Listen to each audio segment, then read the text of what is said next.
ਵੱਡੀ ਖਬਰ ਦਾ ਰੁਖ ਕਰਦੇ ਹਾਂ। ਕਿਸਾਨਾਂ ਦੇ ਅੰਦੋਲਨ ਦੇ ਵਿਚਾਲੇ ਇੱਕ ਵਾਰ ਫਿਰ ਤੋਂ ਕੇਂਦਰ ਦੇ ਵੱਲੋਂ ਗੱਲਬਾਤ ਦਾ ਸੱਦਾ ਮਿਲਿਆ ਹੈ। 3 ਦਸੰਬਰ ਨੂੰ ਕਿਸਾਨਾਂ ਨੂੰ ਗੱਲਬਾਤ ਦੇ ਲਈ ਬੁਲਾਇਆ ਗਿਆ ਹੈ। ਬੈਠਕ ਸੱਦੀ ਗਈ ਹੈ। ਇਹ ਦੂਜੀ ਬੈਠਕ ਹੈ। ਦੱਸ ਦਈਏ ਇਸ ਤੋਂ ਪਹਿਲਾਂ 13 ਨਵੰਬਰ ਨੂੰ ਕਿਸਾਨਾਂ ਦੀ ਕੇਂਦਰ ਦੇ ਨਾਲ ਇੱਕ ਬੈਠਕ ਹੋ ਚੁੱਕੀ ਹੈ। ਤਾਂ ਹੁਣ ਦੂਸਰਾ ਸੱਦਾ ਦਿੱਤਾ ਗਿਆ ਹੈ ਕੇਂਦਰ ਦੇ ਵੱਲੋਂ ਕਿਸਾਨਾਂ ਨੂੰ ਗੱਲਬਾਤ ਦਾ। ਸਾਬਕਾ ਕੇਂਦਰੀ ਮੰਤਰੀ ਵਿਜੇ ਸਾਂਪਲਾ ਨੇ ਜਾਣਕਾਰੀ ਦਿੱਤੀ ਹੈ। खेती कानूनों ਨੂੰ ਲੈ ਕੇ ਇਸ ਮੀਟਿੰਗ ਦੇ ਵਿੱਚ ਚਰਚਾ ਕੀਤੀ ਜਾਵੇਗੀ। 13 ਨਵੰਬਰ ਨੂੰ ਪਹਿਲੀ ਮੁਲਾਕਾਤ ਹੋ ਚੁੱਕੀ ਹੈ। ਹਾਲਾਂਕਿ ਇਸ ਮੁਲਾਕਾਤ ਤੋਂ ਬਾਅਦ ਵੀ किसान जो ने वो लगातार डटे हुए ने अपनी मंगां नूं लैके खेती कानूनां नूं रद्द करवाउण नूं लैके। 26 नवंबर नूं किसानां ने दिल्ली कूच का ऐलान किया है। दिल्ली कूच तो पहला केंद्र दे नाल कोई गलबात नहीं होवेगी। उस तो बाद किसान जथेबंदियां नूं जो सदा दिता गया है 3 दसंबर नूं दूजी बैठक सदी गई है। तां की कुछ इस बैठक दे विच हुंदा है, किसान राजी हुंदे ने, सहमति दिंदे ने बैठक दे विच जाण दे लई या फिर नहीं। फिलहाल सब दियां नज़रां इस ते टिकियां हुईयां ने क्योंकि किसान पूरी तरह तैयार ने दिल्ली जाण दे लई, दिल्ली नूं घेरन दे लई। अजिहे दे विच सद्दा मिलिया है केंद्र दे वल्लों एक बार फिर तो गलबात दा। 3 दसंबर नूं बैठक सदी गई है। साबका केंद्रीय मंत्री विजय सांपला ने ट्वीट करके इसकी जानकारी दी है।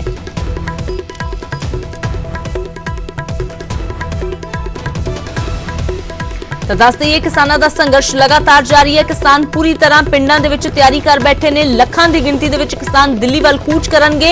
अजिहे दे विच एक बार फिर तो सद्दा दिता गया है केंद्र दे वल्लों। गलबात का सद्दा किसान जथेबंदियां नूं मिलिया है कि दोबारा एक बार फिर तो टेबल टॉक के जरिए मसले नूं हल करने की कोशिश करते हैं। पर इस तो पहला किसान दिल्ली कूच करनगे, दिल्ली जा पाउंदे ने या फिर रस्ते विच मोर्चे लगाउंदे ने किसान। ये भी काफ़ी अहम है देखना। तो उस दे नाल ही जो मीटिंग है उस दे विच जाण दे लई किसानां दी सहमति बनती है या नहीं, ये भी काफ़ी अहम देखना। सीधा रुख करते हैं। पंकज कपाही मेरे सहयोगी जुड़े हुए ने। तो पंकज, जाहिर जी गल है कि केंद्र भी समझ चुका है कि किसान पिछे हटन वाले नहीं ने, इसलिए एक तो बाद एक मीटिंगां दा दौर हुण शुरू हो गया है। तो एक फिर मीटिंग, पर उस तो पहला किसानां दा दिल्ली कूच दा प्लान तय है। 26-27 तरीक नूं किसान जिहड़े ने वो दिल्ली कूच कर रहे हैं, अंदोलन कर रहे हैं और किसानां ने राशन जिहड़ा वा इकट्ठा करके ये कहा हुआ है कि जदों तक कानून वापस नहीं लिते जाएंगे उदों तक अंदोलन इस तरीके नाल जारी रहेगा।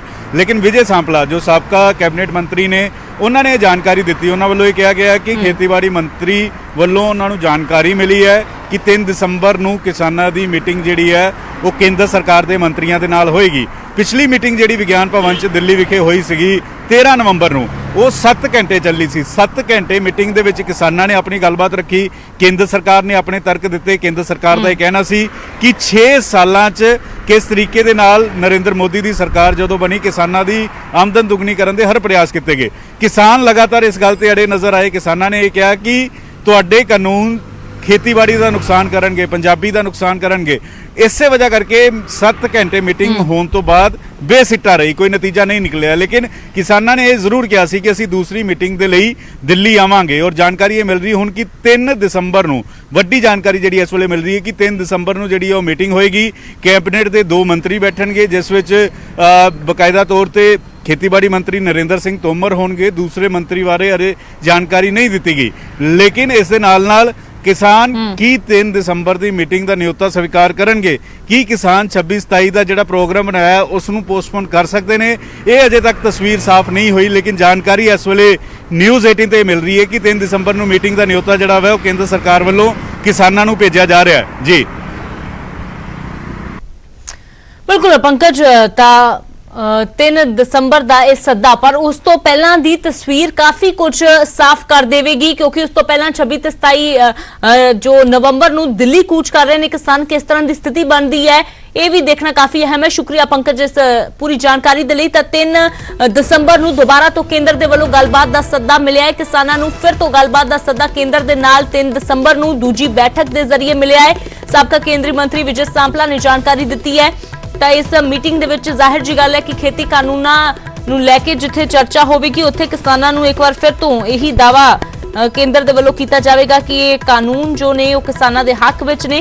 पर किसान भी डटे हुए ने, साफ तौर पर कहा है कि कानून रद्द करवावांगे नहीं तो वापस नहीं परतांगे। तो दिल्ली कूच दीयां तैयारियां किसानां दीयां पूरियां ने।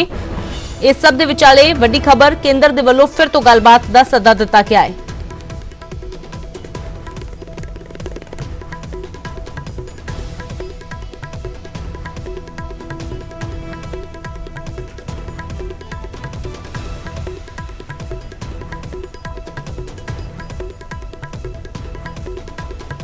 ਤਾਂ ਦੱਸ ਦਈਏ ਕਿ ਕਿਸਾਨਾਂ ਦੇ ਵੱਲੋਂ 26 ਤੇ 27 ਨਵੰਬਰ ਨੂੰ ਦਿੱਲੀ ਕੂਚ ਦਾ ਐਲਾਨ ਕੀਤਾ ਗਿਆ ਹੈ, ਪਰ ਇਸ ਸਭ ਦੇ ਵਿਚਾਲੇ ਇਹ ਕਾਫੀ ਸਮਝਣ ਦੀ ਲੋੜ ਹੈ ਕਿ ਆਖਿਰਕਾਰ ਅੱਗੇ ਕਿਸਾਨਾਂ ਦੀ ਰਣਨੀਤੀ ਕੀ ਹੋਣ ਵਾਲੀ ਹੈ। ਕੇਂਦਰ ਵੀ ਜਾਣਦਾ ਹੈ ਕਿਸਾਨ ਪਿੱਛੇ ਹਟਣ ਵਾਲੇ ਨਹੀਂ ਨੇ, ਇਸ ਲਈ ਹੁਣ ਇੱਕ ਤੋਂ ਬਾਅਦ ਇੱਕ ਮੀਟਿੰਗਾਂ ਦੇ ਸੱਦੇ ਦਿੱਤੇ ਜਾ ਰਹੇ ਨੇ। ਹਰਿੰਦਰ ਸਿੰਘ ਲੱਖੋਵਾਲ ਸਾਡੇ ਨਾਲ ਜੁੜੇ ਨੇ, BKU ਲੱਖੋਵਾਲ ਦੇ ਆਗੂ। ਤਾਂ ਹਰਿੰਦਰ ਸਿੰਘ ਜੀ, ਇੱਕ ਵਾਰ ਫਿਰ ਤੋਂ ਮੀਟਿੰਗ ਦਾ ਸੱਦਾ ਕੇਂਦਰ ਦੇ ਵੱਲੋਂ ਦੇ ਦਿੱਤਾ ਗਿਆ ਹੈ, ਤਾਂ 3 ਦਸੰਬਰ ਦਾ ਸੱਦਾ ਦਿੱਤਾ ਗਿਆ ਹੈ। ਕੀ ਤੁਹਾਡੀ ਰਣਨੀਤੀ, ਜਾਓਗੇ ਮੁਲਾਕਾਤ ਕਰਨ ਦੇ ਲਈ? ਅਸੀਂ ਸਾਰੀਆਂ ਪਾਰਟੀਆਂ ਪਹਿਲਾਂ ਤਾਂ ਮੀਟਿੰਗ ਕਰਾਂਗੀਆਂ, ਪਰ 26 ਨੂੰ ਅਸੀਂ ਅਟਾਲਾ 26 ਨੂੰ ਅਸੀਂ ਅੱਜ ਤੋਂ ਹੀ ਤਿਆਰੀਆਂ ਸ਼ੁਰੂ ਨੇ। ਸਾਡੇ ਲੋਕ ਪੂਰੇ ਟਰੈਕਟਰ ਟਰਾਲੀਆਂ ਤੋਰ ਕੇ ਅਸੀਂ 25 ਤੋਂ ਤੁਰ ਪਵਾਂਗੇ। 26 ਨੂੰ ਪੂਰਾ ਦਿੱਲੀ ਦਾ ਘਿਰਾਓ ਕਰਾਂਗੇ। ਇੱਕ ਮੈਂ ਹੋਰ ਵੀ ਤੁਹਾਨੂੰ ਦੱਸ ਦਵਾਂ, ਸਾਡਾ ਹਰਿਆਣਾ ਯੂਨੀਅਨ ਦਾ ਪ੍ਰਧਾਨ ਰਤਨ ਮਾਨ ਰਾਤ ਗ੍ਰਿਫਤਾਰ ਕਰ ਲਿਆ ਪੁਲਿਸ ਨੇ। ਉਹ ਵੀ ਤਿਆਰੀ 'ਚ ਸੀ। ਹਰਿਆਣੇ ਤੋਂ ਜਾਣ ਨੂੰ 4-5 ਲੀਡਰ ਸਾਡੇ ਹੋਰ ਵੀ गिरफ्तार कर ले गए ने। बखलाहट का नतीजा केंद्र सरकार का, असीं झुकांगे नहीं, भावें सानू सारिआं नूं गिरफ्तार कर लैण सरकारां, पर असीं दिल्ली नूं झुका के हटांगे तो दिल्ली नूं तुरांगे भी। 26 नूं पूर्ण तौर पर असीं दिल्ली बंद करांगे। हरियाणे चों भी साडे नाल किसान तुरनगे, यूपी चों भी साडे नाल किसान तुरनगे। जी हरिंदर सिंह लखोवाल जी, शुक्रिया न्यूज़ 18 पंजाब दे नाल गलबात करन दे लई। ते किसानां दे वल्लों सीधे तौर ते कहा जा रहा है कि असीं दिल्ली जाके रवांगे ते इह साडे अंदोलन दी हजे शुरुआत दिल्ली जाण दी नहीं हुई, पर उस तो पहला ही किसान इस नूं अपनी जित भी करार दे रहे ने कि सरकार जो है वो बौखला गई है। सरकार इसलिए हुण बार-बार मीटिंग दे सद्दे दे रही है। जगमोहन सिंह भारतीय किसान यूनियन एकता डकौंदा तो जुड़े ने। तां जगमोहन सिंह जी, अजे एक दिन पिया है तुहाडे दिल्ली जाण दे विच, पर उस तो पहला फिर तो एक होर सद्दा आ गया है केंद्र दा, तुहानूं मुलाकात दे लई 3 दसंबर नूं सद्दिया गया है। देखो जी, पहली गल है भी एक दिन नहीं पिया, साडे लोग तो चले गए काफी 5-7-10% कूच करके। कल शाम नूं ट्रालियां राही भी ते होर स्टेट जिहड़े दूरों आउणे सन, साउथ चों जां उत्तरांचल चों, वो भी दिल्ली दे नेड़े तेड़े पहुंचण वाले ने। पर ये बहुत बखलाहट करके ने। मैं तो सिर्फ 3 तरीक वाली मीटिंग का साफले का बयान पढ़िया नहीं ने, इस पर सानू तो कोई इन्विटेशन नहीं आया। मेन ऑर्गेनाइजर च मैं आया। दूसरी गल भी इन्नी ज्यादा बखलाहट है भी हरियाणा जिहड़े साडे किसान जथेबंदियां सन, साडे नाल कोई 36 किसान ऑर्गेनाइजेशन साडे नाल ज्वाइंटली जुड़ी हुई ने। उन्होंने सारा ने घर छापे मारे ने, 16 बंदे नूं अरेस्ट कर लिया, बहुत सारा ने घरां नूं राउंड अप कीता है। इसलिए बहुत नखेती आ बीजेपी बखलाहट च आ गया ते टकरा चाहना चाहती है। देखो ये बहुत माड़ी गल होगी। तो असीं फिर तुहाडे जिहड़ियां बेनती कर रहे हैं भी करोना ने सानू भी पता बीमारी आ, मैसेज साडी जथेबंदी की साडियां 30 जथेबंदियां मंनदियां ने करोना बीमारी आ, पर साडे किसान कहंदे ने भी वो जमीनां लुटेणगे, भुखे मरन नालों चंगी गल है करोना ना मर जांगे। ये करोना सीरियस आ, बहुत सारी पंछां ला रहे ने। गुरुद्वारा प्रबंधक कमेटी के अगेंस्ट इन्होंने पर्चा दर्ज कर लिया भी तुसीं इत्थे लोकां नूं दे रहे जे। सरसा जी से मेरी गल हुई, असल समस्या आ भी वो सस्पेंड कर देना। सानू गलबात लई सद लैण, असीं गलबात लई आ जांगे, पर 3 कानून ते चौथा प्रस्तावित बिजली नूं सस्पेंड करन। असीं नहीं कहंदे भी नलीफाई करना, नलीफाई गलबात नहीं होऊगा, पर सस्पेंड कर देना। असीं आपदे एजुकेशन भी सस्पेंड कर दांगे। ਵਧੀਆ ਢੰਗ ਆ ਵੀ ਜਿਹੜੇ ਉਹ ਇੰਨਾ ਵੱਡਾ ਵਿਰੋਧ ਹੋ ਰਿਹਾ, ਲੱਖਾਂ ਲੱਖ ਲੋਕ ਆ ਰਹੇ ਨੇ, ਨੈਸ਼ਨਲ ਇੰਟਰਨੈਸ਼ਨਲ ਤੇ ਵਿਰੋਧ ਹੋ ਰਿਹਾ। ਅਸੀਂ ਜਾਨ ਆਰ ਪਾਰ ਦੀ ਲੜਾਈ ਕਰਨ ਨੂੰ ਤਿਆਰ ਹਾਂ। ਹੁਣ ਤੁਹਾਨੂੰ ਜੇਕਰ ਜਗਮੋਹਨ ਸਿੰਘ ਜੀ ਲਿਖਤੀ ਰੂਪ ਦੇ ਵਿੱਚ ਸੱਦਾ ਆ ਜਾਂਦਾ ਹੈ ਤਾਂ ਦਿੱਲੀ ਵੱਲ ਤੁਸੀਂ ਕੂਚ ਕਰ ਰਹੇ ਹੋ, ਇਸ ਸਭ ਦੇ ਵਿਚਾਲੇ 3 ਦਸੰਬਰ ਨੂੰ ਤੁਸੀਂ ਮੁਲਾਕਾਤ ਕਰਨ ਦੇ ਲਈ ਜਾਓਗੇ? ਨਹੀਂ ਜੀ, ਬਿਲਕੁਲ ਅਸੀਂ ਜਾ ਸਕਦੇ ਮੁਲਾਕਾਤ ਕਰਨ ਲਈ, ਪਰ ਜਿਹੜੇ ਸਾਡੇ ਬੰਦੇ ਜਾਣਗੇ ਉਹ ਇਸ ਗੱਲ ਲਈ ਬਾਉਂਡ ਨੇ। ਹਿੰਦੁਸਤਾਨੀ ਮੰਤਰੀ ਇਹ ਡਿਸਾਈਡ ਕੀਤਾ ਹੈ ਤੇ ਉੱਥੇ ਜਾ ਕੇ ਅਸੀਂ ਮੋਦੀ ਦੇ ਜਿਹੜੇ ਵੀ ਰਿਪਰੈਜ਼ੈਂਟੇਟਿਵ ਫੋਰਨ ਉਹਨਾਂ ਨੂੰ ਕਹਿਣਾ ਹੈ ਕਿ ਇਹ ਸਾਡੀ ਇੱਕ ਮੰਗ ਆ ਜਿਹੜੀ ਕਿ ਨੋਨ ਨੈਗੋਸ਼ੀਏਬਲ ਆ। ਉਹ ਆ ਵੀ ਗੱਲਬਾਤ ਤੁਸੀਂ 3 ਦਿਨ ਚਲਾਉਣੀ ਆ, 30 ਦਿਨ ਚਲਾਉਣੀ ਆ, 3 ਮਹੀਨੇ ਚਲਾਉਣੀ ਆ, ਜਿੰਨੇ ਦਿਨ ਚਲਾਉਣੀ ਚਲਾਓ, ਪਰ ਜਿੰਨੇ ਦਿਨ ਗੱਲਬਾਤ ਚੱਲੇਗੀ ਅਸੀਂ ਆਪਦੀ ਐਜੂਕੇਸ਼ਨ ਤਾਂ ਸਸਪੈਂਡ ਕਰਾਂਗੇ। ਪਹਿਲਾਂ ਤੁਸੀਂ 3 ਕਾਨੂੰਨ ਤੇ ਚੌਥਾ ਪ੍ਰਸਤਾਵ ਇਲੈਕਟ੍ਰਿਸਿਟੀ ਬਿੱਲ ਉਹਨੂੰ ਸਸਪੈਂਡ ਕਰੋ, ਫਿਰ ਸਾਡੀ ਗੱਲਬਾਤ ਚੱਲੇਗੀ, ਨਹੀਂ ਅਸੀਂ ਗੱਲਬਾਤ ਨਹੀਂ ਕਰਾਂਗੇ। जी जगमोहन सिंह जी, शुक्रिया न्यूज़ 18 पंजाब दे नाल गलबात करन दे लई। तां 3 खेती कानूनां दा तां विरोध किया जा ही रहा सी, पर जो केंद्र सरकार दे वल्लों पिछले दिनी ਪਰਾਲੀ ਸਾੜਨ ਵਾਲੇ ਕਿਸਾਨਾਂ ਤੇ 1 ਕਰੋੜ ਜੁਰਮਾਨੇ ਦੀ ਗੱਲ ਆਖੀ ਗਈ ਤੇ ਨਾਲ ਹੀ ਨਾਲ 5 ਸਾਲ ਦੀ ਸਜ਼ਾ ਦੀ ਤਜਵੀਜ਼ ਰੱਖੀ ਗਈ। ਉਸ ਤੇ ਵੀ ਹੁਣ ਕਿਸਾਨ ਭੜਕ ਗਏ ਨੇ ਤਾਂ ਹੁਣ ਖੇਤੀ ਕਾਨੂੰਨਾਂ ਦੇ ਨਾਲ ਜੋ ਕਿਸਾਨਾਂ ਦੇ ਲਈ ਜੋ ਨਾਦਰਸ਼ਾਹੀ ਫਰਮਾਨ ਸੀ ਉਸ ਨੂੰ ਵੀ ਰੱਦ ਕਰਨ ਦੀ ਮੰਗ ਹੋ ਰਹੀ ਹੈ। ਸਰਵਣ ਸਿੰਘ ਪੰਦੇਰ ਸਾਡੇ ਨਾਲ ਜੁੜ ਗਏ ਨੇ। ਤਾਂ ਸਰਵਣ ਸਿੰਘ ਜੀ, ਦਿੱਲੀ ਕੂਚ ਤੋਂ ਪਹਿਲਾਂ ਤੁਹਾਡਾ ਜੋ ਅੰਦੋਲਨ ਚੱਲ ਰਿਹਾ ਹੈ ਉਸ ਸਭ ਦੇ ਵਿਚਾਲੇ 3 ਦਸੰਬਰ ਨੂੰ ਇੱਕ ਵਾਰ ਫਿਰ ਤੋਂ ਗੱਲਬਾਤ ਦੇ ਲਈ ਸੱਦ ਲਿਆ ਕੇਂਦਰ ਨੇ। ਹਾਂਜੀ, ਸਾਨੂੰ ਇਸ ਤੇ ਕੋਈ ਇਨਫੋਰਮੇਸ਼ਨ ਨਹੀਂ ਹੈਗੀ। ਠੀਕ ਹੈ ਜੀ, ਜਦੋਂ ਕੋਈ ਲਿਖਤੀ ਚਿੱਠੀ ਆਊਗੀ ਫਿਰ ਅਸੀਂ ਜਿਹੜੀ ਆ ਇਸ ਤੇ ਕੋਈ ਪ੍ਰਤੀਕਿਰਿਆ ਦਵਾਂਗੇ ਜੀ। ਤਾਂ ਸਰਵਣ ਸਿੰਘ ਜੀ, ਕੀ ਲੱਗਦਾ ਹੈ ਕਿ ਇੱਕ ਤੋਂ ਬਾਅਦ ਇੱਕ ਹੁਣ ਸੱਦੇ ਆ ਰਹੇ ਨੇ, ਯਾਨੀ ਕਿ ਕੇਂਦਰ ਵੀ ਕਿਤੇ ਨਾ ਕਿਤੇ ਇਸ ਗੱਲ ਤਾਂ ਸਮਝ ਗਿਆ ਕਿ ਕਿਸਾਨ ਪਿੱਛੇ ਹਟਣ ਵਾਲੇ ਨਹੀਂ ਨੇ? ਹਾਂ, ਦੇਖੋ ਜੇ ਕੋਈ ਸੱਦਾ ਤੁਹਾਡੇ ਮੁਤਾਬਕ ਜਿਹੜਾ ਤੁਸੀਂ ਦਾਵਾ ਕਰ ਰਹੇ ਜੀ ਆਇਆ ਵਾ ਜੀ ਤੇ ਚੰਗੀ ਗੱਲ ਆ, ਪਰ ਦੂਸਰੇ ਬੰਨੇ ਕੇਂਦਰ ਸਰਕਾਰ ਸੰਜੀਦਾ ਨਹੀਂ ਹੈਗੀ।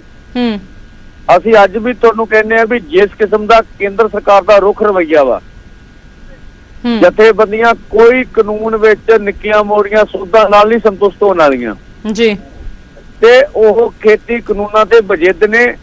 ਇਹ ਗੱਲਬਾਤ ਬੇਸਿੱਟਾ ਰਹੂਗੀ, ਅਸੀਂ ਅੱਜ ਵੀ ਕਹਿੰਦੇ ਆ। ਠੀਕ ਆ, ਗੱਲਬਾਤ ਤੋਂ ਪਹਿਲਾਂ ਗੱਲਬਾਤ ਦਾ ਮਾਹੌਲ ਬਣਨਾ ਚਾਹੀਦਾ। ਠੀਕ ਹੈ ਜੀ, ਉਸ ਸੌਹਾਰਦਪੂਰਨ ਮਾਹੌਲ ਦੇ ਵਿੱਚ ਗੱਲ ਹੋਵੇ ਤੇ ਮੋਦੀ ਜੀ ਸਾਰੀਆਂ ਧਿਰਾਂ ਨੂੰ ਦੇਸ਼ ਦੀਆਂ ਨੂੰ ਸੱਦਣ, ਕਿਉਂਕਿ ਹੁਣ ਦੇਸ਼ ਲੈਵਲ ਦਾ ਅੰਦੋਲਨ ਸ਼ੁਰੂ ਹੋ ਰਿਹਾ 26 ਤਾਰੀਖ ਤੋਂ, ਤੇ ਮੋਦੀ ਜੀ ਖੁਦ ਮੀਟਿੰਗ ਲਾਉਣ, ਕਿਉਂਕਿ ਸਵਯੰ ਪ੍ਰਧਾਨ ਮੰਤਰੀ ਨੇ, ਕਿਉਂਕਿ ਉਹਨਾਂ ਨੇ ਹੀ ਡਿਸੀਜਨ ਲੈਣਾ ਵਾ ਜੀ। ਠੀਕ ਆ, ਪਰ ਮੈਨੂੰ ਲੱਗਦਾ ਵੀ ਤੁਹਾਡੇ ਕੋਲ ਪੱਕੀ ਖਬਰ ਨਹੀਂ ਕਿ ਉਹਨਾਂ ਨੇ ਸੱਦਿਆ ਕੱਲਾ ਪੰਜਾਬ ਵਾਲਿਆਂ ਨੂੰ ਆ ਕਿ ਦੇਸ਼ ਵਾਲਿਆਂ ਨੂੰ ਸੱਦਿਆ ਵਾ। ਬਾਕੀ ਜਦੋਂ ਲਿਖਤੀ ਸੱਦਾ ਆਊਗਾ ਫਿਰ ਕਲੀਅਰ ਹੋਊਗਾ ਜੀ। ਸ਼ੁਕਰੀਆ ਸਰਵਣ ਸਿੰਘ ਜੀ, ਨਿਊਜ਼ 18 ਪੰਜਾਬ ਦੇ ਨਾਲ ਗੱਲਬਾਤ ਕਰਨ ਦੇ ਲਈ। ਤਾਂ ਸਿੱਧੇ ਤੌਰ ਤੇ ਕਿਹਾ ਜਾ ਰਿਹਾ ਕਿ ਅਜੇ ਤੱਕ ਲਿਖਤੀ ਸੱਦਾ ਨਹੀਂ ਆਇਆ। ਦੱਸਦੇ ਕਿ ਵਿਜੇ ਸਾਂਪਲਾ ਦੇ ਵੱਲੋਂ ਟਵੀਟ ਕਰਕੇ ਜਾਣਕਾਰੀ ਦਿੱਤੀ ਗਈ ਹੈ। ਕਿਸਾਨਾਂ ਦਾ ਕਹਿਣਾ ਹੈ ਕਿ ਲਿਖਤੀ ਸੱਦਾ ਆਵੇਗਾ ਤਾਂ ਉਸ ਤੋਂ ਬਾਅਦ ਦੇਖਿਆ ਜਾਵੇਗਾ। ਮੁਲਾਕਾਤ ਕਰਨ ਦੇ ਲਈ ਅਸੀਂ ਤਿਆਰ ਹਾਂ, ਪਰ ਰਿਆਇਤ ਕੋਈ ਨਹੀਂ ਦਿੱਤੀ ਜਾਵੇਗੀ। ਜੇਕਰ ਕੇਂਦਰ ਸਰਕਾਰ ਨੈਗੋਸ਼ੀਏਸ਼ਨ ਕਰਨ ਦੀ ਗੱਲ ਸੋਚ ਰਹੀ ਹੈ ਤਾਂ ਉਹ ਕਿਸਾਨਾਂ ਨੇ ਸਾਫ਼ ਤੌਰ ਤੇ ਮਨਾ ਕਰ ਦਿੱਤਾ ਹੈ ਕਿ ਜੇਕਰ ਇੱਕ ਮੀਟਿੰਗ ਹੁੰਦੀ ਹੈ ਜਾਂ ਫਿਰ ਬਾਰ-ਬਾਰ ਮੀਟਿੰਗਾਂ ਹੁੰਦੀਆਂ ਨੇ, ਪੂਰਾ ਮਹੀਨਾ ਵੀ ਮੀਟਿੰਗਾਂ ਚੱਲਦੀਆਂ ਨੇ, ਤਾਂ ਕਿਸਾਨਾਂ ਦੀ ਉਹੀ ਮੰਗ ਹੈ ਕਿ ਉਹ ਕਿਸੇ ਤਰ੍ਹਾਂ ਦਾ ਬਦਲਾਵ ਨਹੀਂ ਚਾਹੁੰਦੇ, ਬਲਕਿ ਸਿੱਧੇ ਤੌਰ ਤੇ ਇਹਨਾਂ ਖੇਤੀ ਕਾਨੂੰਨਾਂ ਨੂੰ ਰੱਦ ਕਰਨ ਦੀ ਮੰਗ ਕਰਦੇ ਨੇ।